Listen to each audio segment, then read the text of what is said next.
Orient bell tiles studio से आप देख रहे हैं एबीपी न्यूज। ना इधर ना उधर, हर खबर की पूरी खबर, ना लाग लपेट ना खबरों में खोट। आप देख रहे हैं एबीपी रिपोर्ट और मैं हूं आपके साथ शीरीन। शुरुआत उन खबरों के साथ जो आगे आप बुलेटिन में विस्तार से देखने वाले हैं। नीतीश कुमार 10वीं बार बिहार के मुख्यमंत्री बने। सम्राट चौधरी और विजय सिन्हा डिप्टी सीएम बने। शपथ ग्रहण समारोह में पीएम मोदी, अमित शाह समेत एनडीए शासित राज्यों के मुख्यमंत्री मौजूद रहे।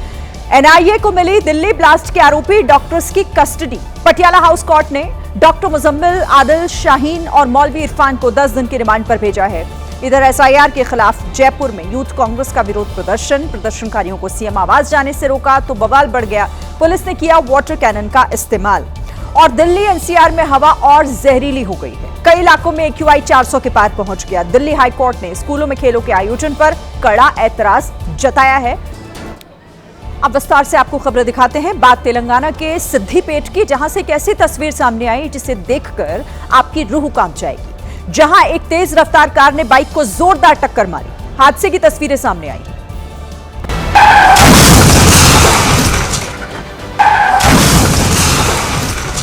टक्कर का वीडियो देख ऐसा लगा मानो कार में शैतान बैठा हो। कार ने बाइक में ऐसी टक्कर मारी जिससे बाइक सवार कई फीट उछल गया। बाइक किसी और तरफ गिरी और बाइक सवार कहीं और। हादसे का यह डरावना वीडियो पीछे से आ रही दूसरी कार के डैश कैम में कैद हो गया। सड़क पर ट्रैफिक बेहद कम था। कार की स्पीड भी ठीक ठाक थी, लेकिन जैसे ही कार पेट्रोल पंप के पास पहुंची, कार सवार को पता नहीं क्या भूत सवार हुआ। उसने स्टीयरिंग दूसरी लेन की तरफ मोड़ दी। एक बाइक टक्कर से बची, लेकिन दूसरी बाइक नहीं बच सकी और ये जबरदस्त हादसा हो गया। हरियाणा के नूह में कुछ लड़के थार पर चढ़कर हुड़दंग कर रहे थे, लेकिन तभी कुछ ऐसा हो गया कि लड़के जमीन पर आ गिरे और इनकी जान बाल बाल बच गई। सामने आई वीडियो में नजर आया कि थार पर 2 लड़के खड़े हुए थे, जबकि इनका तीसरा साथी बैठा हुआ था। इसी दौरान सामने से मिनी ट्रक आया, जिसे देखकर ड्राइवर ने ब्रेक मार दिया और तीनों लड़के जमीन पर गिर गए। वो तो गनीमत रही कि मिनी ट्रक चला रहे ड्राइवर ने तुरंत ब्रेक मार दिया, वरना ये तीनों इसके नीचे आ जाते। हरियाणा के डीजीपी का साफ निर्देश है कि कोई भी शख्स कार की छत पर चढ़कर हुड़दंग नहीं मचाएगा। बावजूद इसके उत्पाती लड़के ये मानने को तैयार नहीं है। ये वीडियो भी नूह का है, जहाँ कुछ दिन पहले बारात में शामिल हुए लड़कों ने जमकर उपद्रव मचाया। बारातों में थार की छत पर चढ़कर रील बनाना, एनर्जी ड्रिंक पीना और खतरनाक स्टंट करना आम बात हो गई है।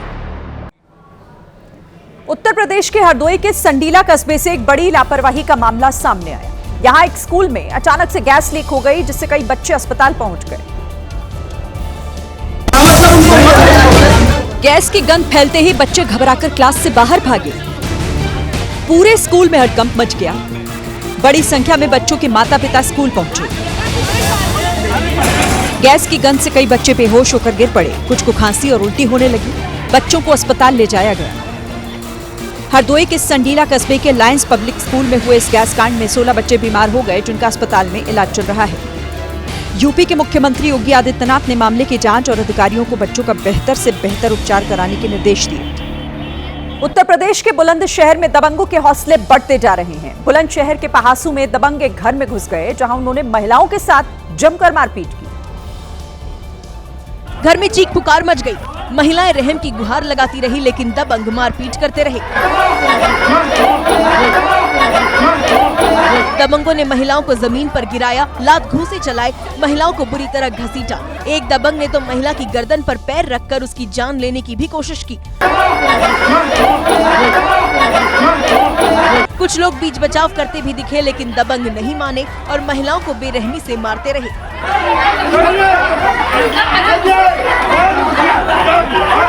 तस्वीरें बुलंदशहर के पहासू कस्बे की है। आरोप है कि दबंगों ने परिवार के कुछ लोगों को जान से मारने की धमकी भी दी। देश के कई ऐसे राज्य हैं जहां इस वक्त एसआईआर की प्रक्रिया जारी है और इस दौरान बीएलओ को फॉर्म भरवाने में काफी मशक्कतों का सामना करना पड़ रहा है। राजस्थान के टोंक से ऐसी ही एक हैरान करने वाली तस्वीर सामने आई। भरवाना है फॉर्म तो करना होगा काम। ये बात बीएलओ ने नहीं, बल्कि उस किसान ने कही जिसको एसआईआर का फॉर्म भरना था। यार परेशान मत कर, घाटो परेशान हो गए भाई, 10 बार चल गए मुंह गलत खूब ये लाद रो कोने इन मैं क्या एक रहा बीएलओ का हम दिला का अरे खाना की बात कोने सरकारी काम से मार मैं 10 बार उठा गया जैसे 10 दिन हो गए मैंने सारा दिमाग लगा रहे थे। अरे सुनो काम ने प्रेम से कर दो मारे जान को आदमी आओ भी कोने। इसके बाद बीएलओ ने खुद फावड़ा उठाया और मिट्टी की खुदाई करना शुरू कर दिया। काफी देर तक बीएलओ मिट्टी खोदते रहे जिससे किसान एसआईआर का फॉर्म भर सके। दरअसल खेती के सीजन में किसान खेतों में व्यस्त है और फॉर्म भरने में दिलचस्पी नहीं दिखा रहे।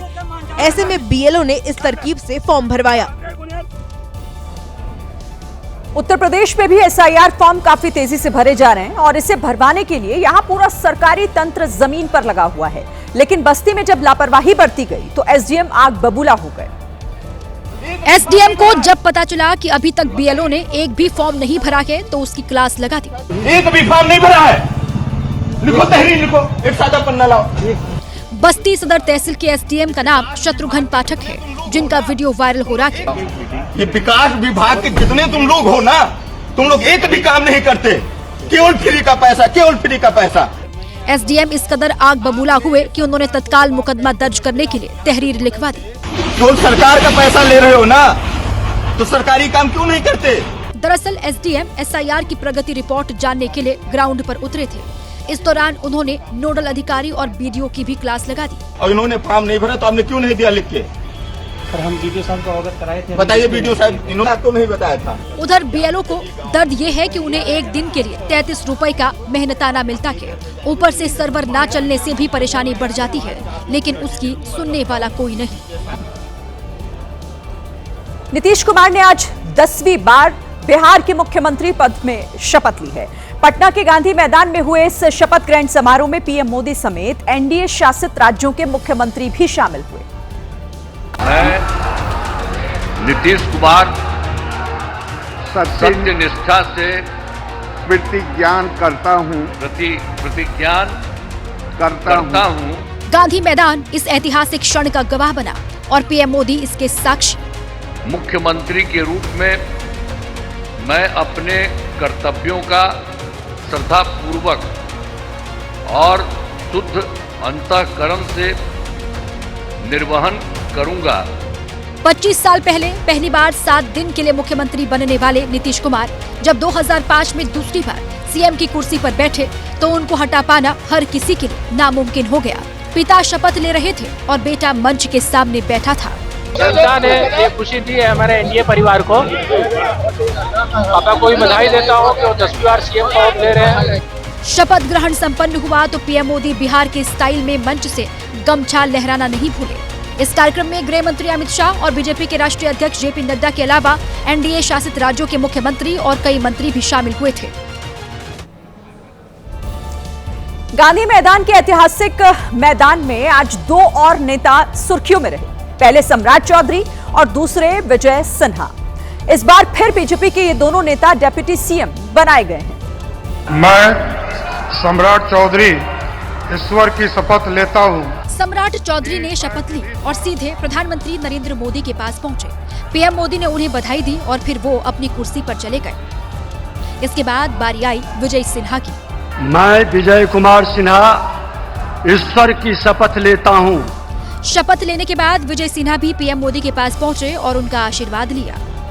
यानी सरकार भले नई बनी लेकिन मुख्य चेहरे पुराने ही रहेंगे।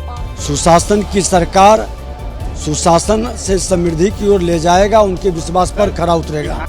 अब नई सरकार के सामने सबसे बड़ी चुनौती वादों को पूरा करने की है। देखिए, नीतीश कुमार की सरकार इस बार भी जातीय फूलों का गुलदस्ता नजर आई। मंत्रिमंडल में हर जाति को साधने की पूरी कोशिश की गई और हर समाज तक संदेश पहुंचाया गया।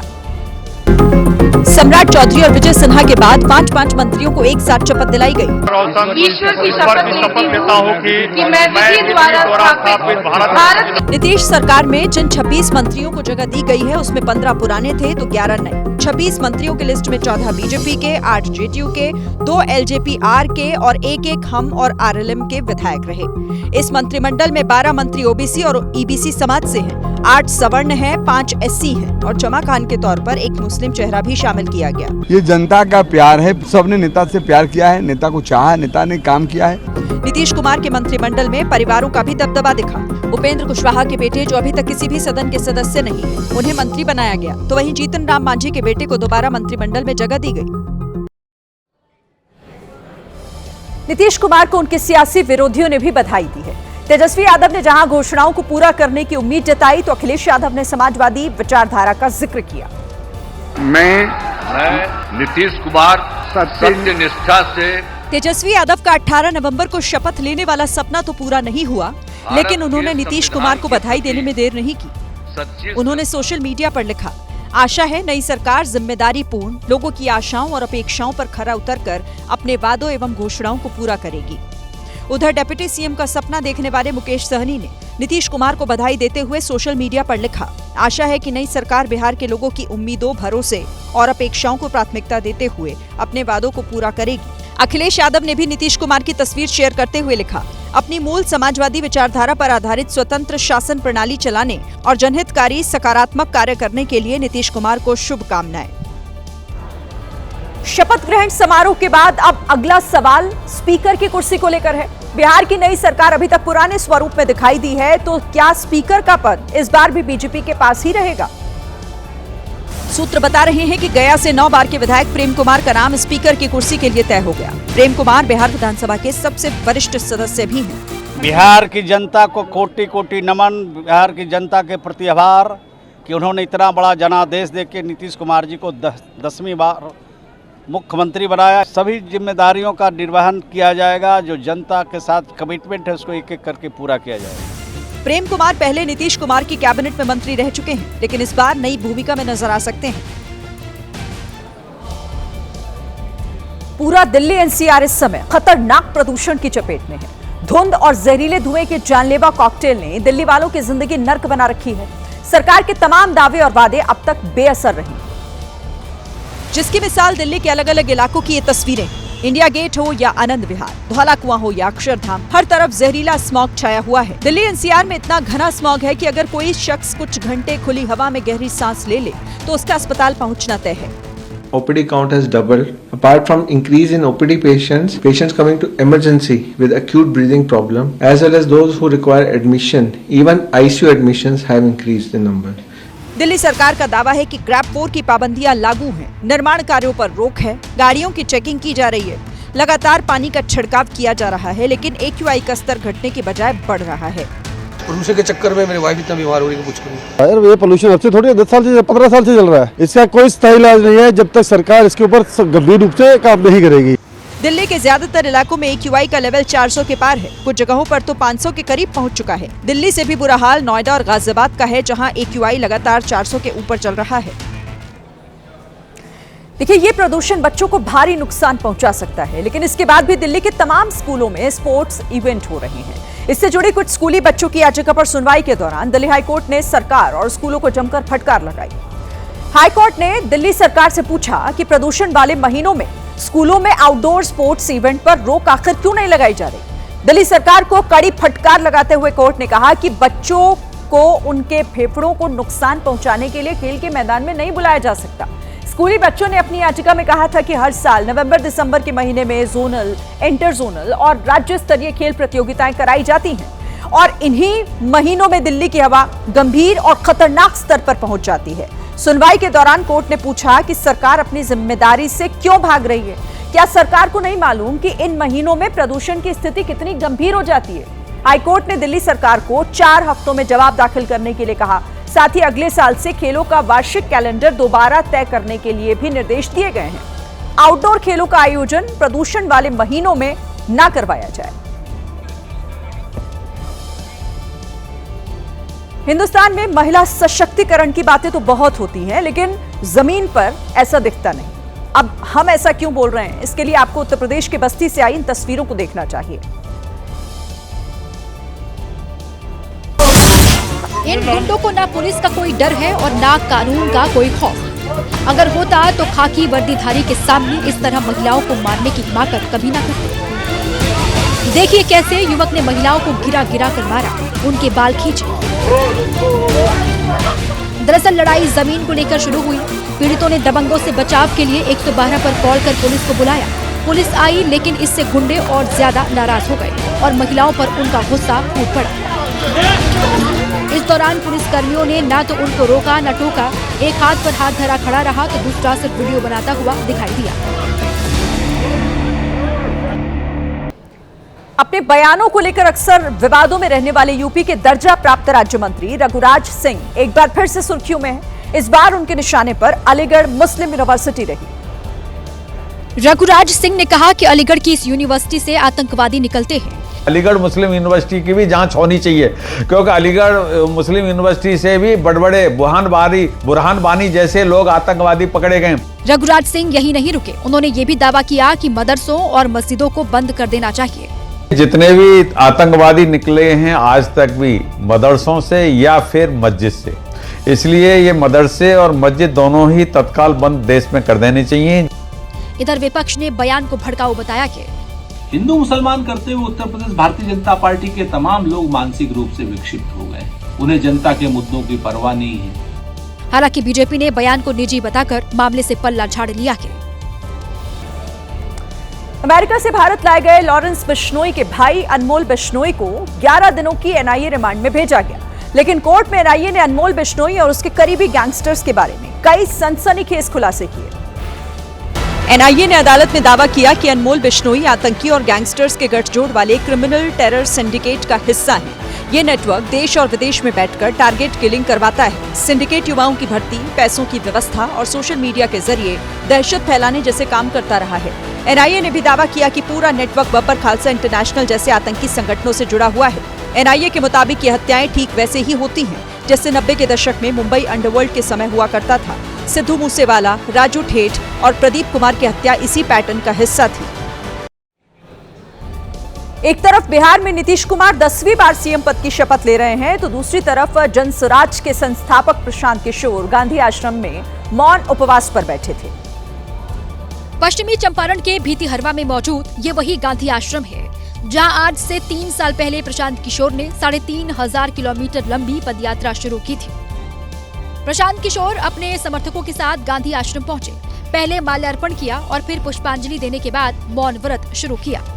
इधर पीके ने मौन उपवास को राजनीतिक कार्यक्रम नहीं बल्कि आत्मिक प्रायश्चित बताया कि जनसुराज अपने उस अभियान में असफल रही है। हम इस बात में सफल नहीं हो पाए कि लोगों को बिहार की सही हालत, इस हालत से निकलने का सही रास्ता और सही तरीका बता सकें। बिहार चुनाव में प्रशांत किशोर की पार्टी 238 सीटों पर मैदान में थी, लेकिन एक भी सीट नहीं जीत पाई। देखिए, 252 करोड़ के एमडी ड्रग्स मामले के तार अब अंडरवर्ल्ड से जोड़कर देखे जा रहे हैं। गिरफ्तार आरोपी के बयान के आधार पर मुंबई पुलिस ने आज सोशल मीडिया इन्फ्लुएंसर औरी को पूछताछ के लिए बुलाया था, लेकिन औरी मुंबई के घाटकोपर में क्राइम ब्रांच के दफ्तर नहीं पहुंचा। औरी के वकील ने एंटी नारकोटिक्स सेल में पुलिस से कुछ दिन का वक्त मांगा। एमडी ड्रग्स केस में गिरफ्तार आरोपी सलीम शेख ने अपने बयान में सोशल मीडिया इन्फ्लुएंसर औरी का नाम लिया था और उसका कनेक्शन अंडरवर्ल्ड से बताया था। सलीम शेख ने अपने बयान में कई खुलासे किए थे, जिसमें उसने एक दावा ऐसा भी किया था कि औरी अंडरवर्ल्ड डॉन दाऊद इब्राहिम के भांजे का खास दोस्त है। सलीम शेख ने यह भी दावा किया था कि औरी ड्रग्स लेता के औरी पर ड्रग्स की पार्टियों में शामिल होने का भी आरोप है। सलीम शेख ने पूछताछ में बॉलीवुड के कुछ सितारों के भी नाम लिए थे, जिन्हें क्राइम ब्रांच की टीम जल्द पूछताछ के लिए बुलाएगी। दक्षिण अमेरिकी देश वेनेजुएला के काराकास में उस वक्त अफरा तफरी मच गई जब तेल केमिकल प्लांट में आग लग गई। आग बुझाने में फायर फाइटर्स को काफी घंटे लग गए। पहले धमाका हुआ और फिर तेल केमिकल प्लांट में भयंकर आग लग गई। आग की ऊंची ऊंची लपटें देखकर पूरे इलाके में हाहाकार मच गया। घने धुएं का गुबार कई किलोमीटर दूर तक नजर आ रहा था। हादसा वेनेजुएला के पूर्वी क्षेत्र में हुआ, जहां सरकारी कंपनी PDVSA का तेल केमिकल प्लांट है। इस प्लांट में कच्चे तेल को अपग्रेड किया जाता है, इसलिए धमाके के बाद आग तेजी से फैल गई। दिल्ली के सेंट कोलंबस स्कूल में पढ़ने वाले 10वीं के छात्र शौर्य ने मेट्रो स्टेशन से कूदकर जान दे दी। सुसाइड नोट में छात्र ने कुछ टीचर्स पर मानसिक प्रताड़ना का आरोप लगाया। 16 साल का शौर्य अब कभी वापस नहीं आएगा, लेकिन उसको इंसाफ दिलाने के लिए पेरेंट्स ने हल्ला बोल कर दिया। सेंट कोलंबस स्कूल के बाहर शौर्य को इंसाफ दिलाने के लिए कैंडल मार्च निकाला। हाथों में शौर्य की फोटो के साथ वी वांट जस्टिस के पोस्टर लिए लोग आरोपी टीचर्स के खिलाफ एक्शन की मांग कर रहे हैं। ये ना हम में भी इतनी हिम्मत और ताकत और सोच नहीं आएगी। उस बच्चे ने कितना सहा होगा, और एक भरा है ना जिस दिन उसका मटका परसों, तो वो लड़का कूद गया ऊपर से। टीचर्स को तो इनका टीचिंग लाइसेंस कैंसिल करना चाहिए। हमारे बच्चे भी पढ़ते हैं और हमें बहुत डर है कल की है ये घटना से परसों के, कि भाई कल को हमारा बच्चा ऐसा कुछ मिसहैपनिंग ना हो जाए। आपको बता दें कि शौर्य के बैग से पुलिस को 1.5 पन्ने का सुसाइड नोट मिला। उसमें उसने टीचर्स और स्कूल मैनेजमेंट पर गंभीर आरोप लगाए। पुलिस एफआईआर दर्ज कर मामले की पड़ताल में जुटी है। इधर मध्य प्रदेश के बैतूल जिले में 3.5 साल के एक मासूम के साथ टीचर की बेरहमी का मामला सामने आया। आरोप है कि बच्चे को स्कूल में 2 दिनों तक अमानवीय यातनाएं दी। 17 नवंबर को बच्चे को सिर पर मारा। 18 नवंबर को भी बच्चे के साथ फिर वही दोहराया। ये सनसनीखेज और गंभीर आरोप मासूम छात्र शिवांश के परिजनों के हैं। हाथ भी नहीं लगाती हूँ, आज तक मारा कि उसकी मम्मी से पूछ लो।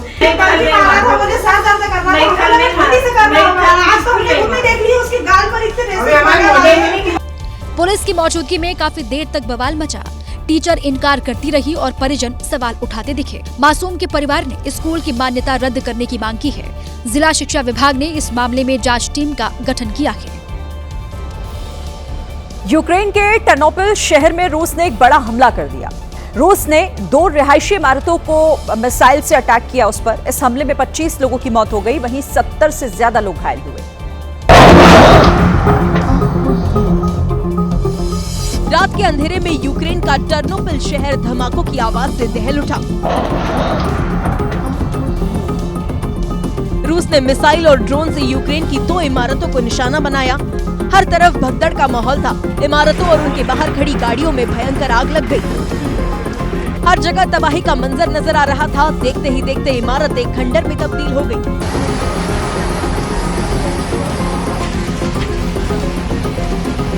रात को शुरू हुआ रेस्क्यू ऑपरेशन सुबह तक चलता रहा। हमले के बाद इमारतों में लगी आग इतनी भीषण थी कि कई घंटे बाद भी धुएं का गुबार नजर आया।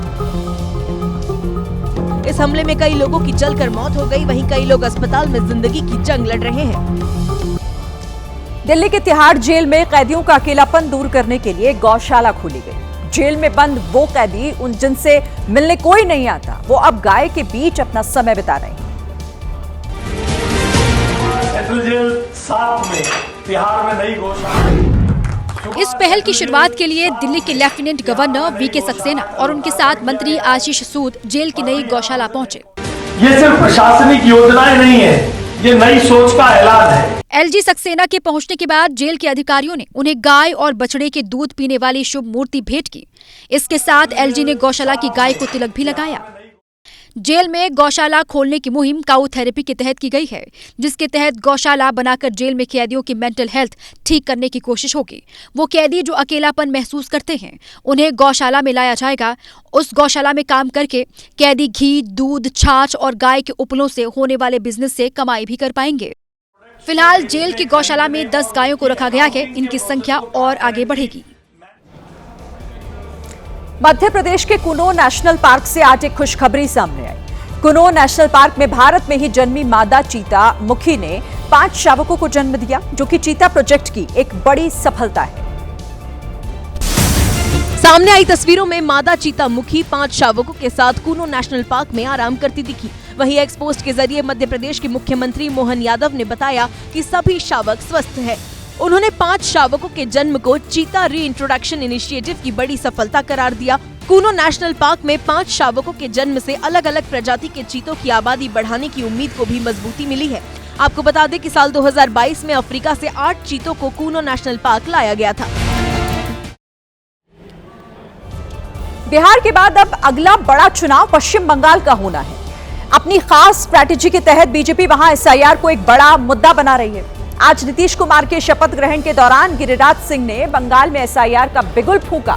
कहा कि उनकी पार्टी कभी भी बंगाल को बांग्लादेश नहीं बनने देगी। एसआईआर का विरोध कर रही ममता बनर्जी को गिरिराज सिंह ने एक बार फिर अवैध बांग्लादेशियों का हमदर्द बताया। दीदी जिस ढंग से एसआईआर में बांग्लादेशियों को बचाने का काम कर रही है, भारतीय जनता पार्टी बंगाल को बांग्लादेश नहीं बनने। उधर ममता बनर्जी एसआईआर को मेंटल टॉर्चर की संज्ञा देती दिखी। सोशल मीडिया पर उन्होंने लिखा, जब से बंगाल में एसआईआर शुरू हुआ तब से 28 लोगों की जान जा चुकी है। इनमें कुछ डर से, कुछ अनिश्चितता की वजह से मरे तो कई सरकारी कर्मचारी स्ट्रेस और काम के ओवरलोड से खत्म हो गए। सीएम ममता ने अपनी इसी लाइन पर इलेक्शन कमीशन को बाकायदा चिट्ठी भी लिखी। अब उनकी पार्टी बीजेपी को चिढ़ा रही है। बंगाल कभी बीजेपी का था ही नहीं और फ्यूचर में कभी भी बीजेपी का होगा भी नहीं। एसआईआर इकलौता ऐसा मुद्दा है जिस पर चुनाव से पहले दोनों पार्टियां आमने सामने हैं। राजनीति को अलग रख दें तो भी पश्चिम बंगाल में घुसपैठियों की समस्या को नकारा नहीं जा सकता। आज एसआईआर की वजह से हालात ये हैं कि हर दिन सैकड़ों अवैध बांग्लादेशी अपना बोरिया बिस्तर लेकर वापस लौट रहे हैं।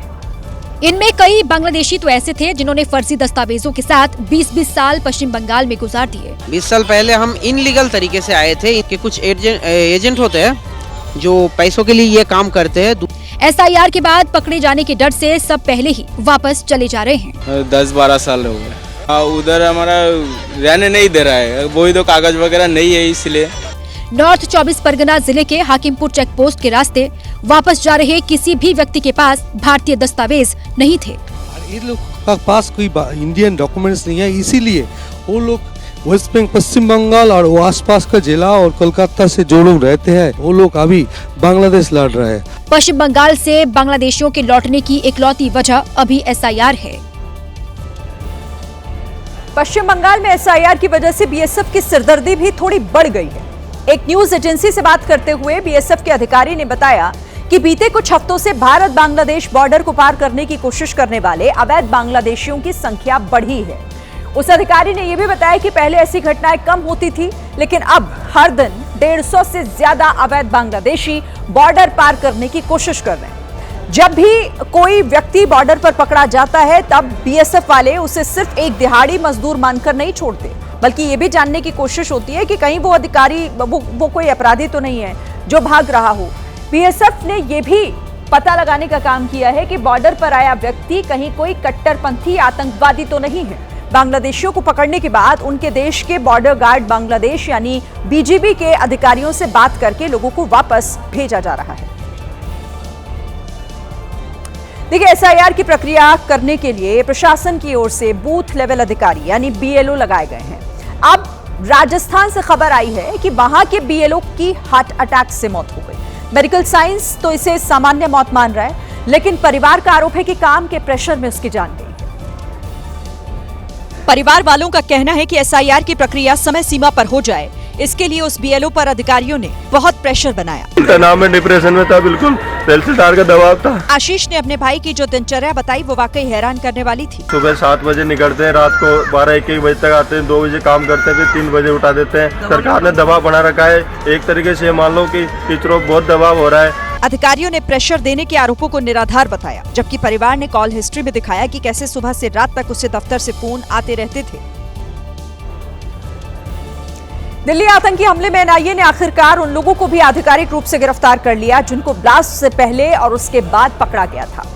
आज पटियाला हाउस कोर्ट में पेशी के बाद एनआईए ने फरीदाबाद में अमोनियम नाइट्रेट रखने वाले डॉक्टर मुजम्मिल शकील, कश्मीर में पोस्टर लगाकर सहारनपुर में आकर रहने वाला डॉक्टर अदील अहमद राठर, लखनऊ की रहने वाली और मुजम्मिल की सहयोगी डॉक्टर शाहीन सईद और जम्मू कश्मीर के शोपिया में लोगों का ब्रेन वॉश करने वाले मुफ्ती इरफान अहमद को गिरफ्तार कर लिया गया।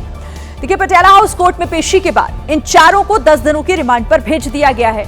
इन सभी ने ब्लास्ट की साजिश और हमले को अंजाम तक पहुंचाने में बड़ी भूमिका निभाई थी। इससे पहले ब्लास्ट वाली कार का मालिक आमिर राशिद और हमला करने वाले आतंकी को टेक्निकल सपोर्ट देने वाला दानिश भी गिरफ्तार हो चुका है। यानी अब तक एनआईए ने कुल 6 गिरफ्तारियां की हैं और उन सभी से पूछताछ हो रही है।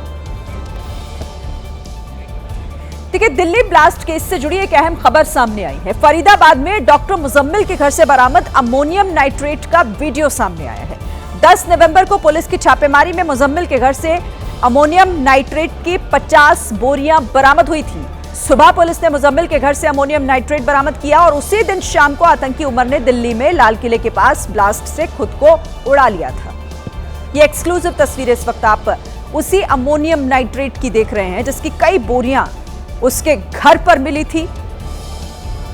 और उसी का ये वीडियो है जिसमें बरामद अमोनियम नाइट्रेट की ये बोरियां साफ दिखाई दे रही हैं डॉक्टर मुजम्मिल के घर पर, जिसे रखा गया था। और जब सुरक्षा एजेंसियों के हाथ लगा था और उसी दिन शाम को आतंकी उमर ने दिल्ली में लाल किले के पास कार में ब्लास्ट कर खुद को उड़ा लिया था।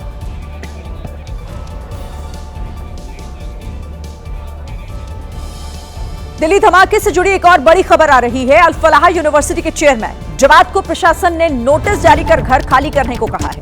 मध्य प्रदेश के महू में जवाद का घर है।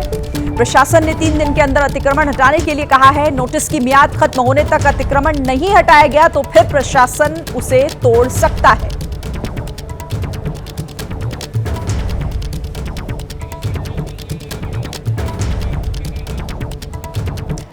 आगे बढ़ते हुए बात भोपाल की, जहां मिसरोद के कैफे में तोड़फोड़ के मामले में पुलिस ने बड़ा एक्शन लिया है। वारदात के कुछ घंटे बाद ही पुलिस ने इन बदमाशों को गिरफ्तार कर लिया। देखिए 18 नवंबर को भोपाल के मिसरोद में एक कैफे में 15 से 20 नकाबपोश बदमाश घुस आए थे, जिन्होंने वहां जमकर तोड़फोड़ की थी। जिस वक्त ये वारदात हुई तब कुछ लोग कैफे में खाना खा रहे थे।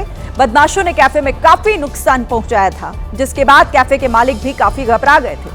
लेकिन अब भोपाल पुलिस ने इस केस में बड़ी कार्रवाई की। पुलिस ने कुछ बदमाशों को पकड़ा। गिरफ्तार किए गए बदमाशों का पुलिस ने जुलूस भी निकाला। तो तस्वीरें आपके सामने है। कल ही आपको हमने ये खबर दिखाई थी किस तरीके से इन तमाम लोगों ने कैफे में घुसकर तोड़फोड़ की थी। वहां बैठे हुए लोग भी उससे घबरा गए थे। सब कुछ तहस नहस कर दिया गया था और उसके बाद भोपाल पुलिस का ये बड़ा एक्शन, इन सभी आरोपियों को, इन बदमाशों को गिरफ्तार किया गया और इनकी परेड भी निकाली गई।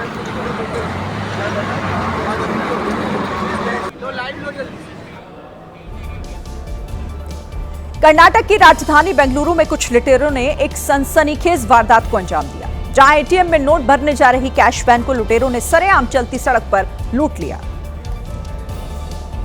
जिस गाड़ी में पैसों की लूट हुई उसमें करीब 7 करोड़ रुपए भरे हुए थे। 7 करोड़ की भारी भरकम लूट की वारदात अशोका पिलर में हुई और वो भी दिन दहाड़े। सीएमएस कंपनी की वैन एचडीएफसी की जेपी नगर ब्रांच से नकदी लेकर जा रही थी। रास्ते में कार सवार बदमाशों ने गाड़ी का रास्ता रोक लिया और खुद को सेंट्रल टैक्स अधिकारी बताकर जांच के लिए दस्तावेजों की मांग की। आरोपियों ने नकदी के साथ साथ पैसे ले जा रहे लोगों को अपनी कार में बैठा लिया और काफी दूर ले जाने के बाद सीएमएस कर्मियों को कार से उतारकर नकदी लेकर फरार हो गए। पुलिस ने पूरे इलाके की नाकाबंदी कर दी है। आरोपियों की तलाश लिए कई टीमों का गठन हुआ है। 50 से अधिक सीसीटीवी फुटेज की जांच चल रही है। शहर की सीमा पर भी सुरक्षा बढ़ा दी गई है।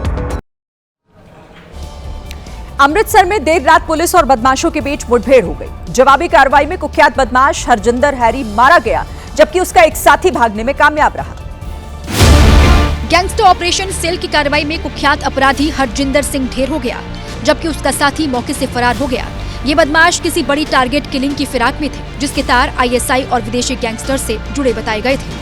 पाकिस्तान बेस्ड आईएसआई और फॉरेन बेस्ड गैंगस्टर के साथ उसके लिंक हैं और एक कुछ ही समय पहले जेल से आया है और वो कोई ना कोई टारगेट किलिंग करने के जो है फिराक में है। पुलिस ने मौके से बाइक, पिस्टल और कुछ गोलियां बरामद की हैं। अब पुलिस हैरी के नेटवर्क खंगाल रही है। तो इस पे हम डीपली इन्वेस्टिगेट करेंगे। अभी संबंध कैसे जेल में किस किस गैंगस्टर ग्रुप से बने, आईएसआई के साथ कैसे इन टच हुआ। हरजिंदर हैरी 7 नवंबर को जेल से बाहर आया। बड़ी वारदात को अंजाम देता उससे पहले ही अमृतसर पुलिस ने उसे ढेर कर दिया। तो ये थी आज की एबीपी रिपोर्ट। कल भी जारी रहेगी खबरों की खोज। आगे रहने के लिए आप देखते रहिए एबीपी न्यूज। नमस्कार।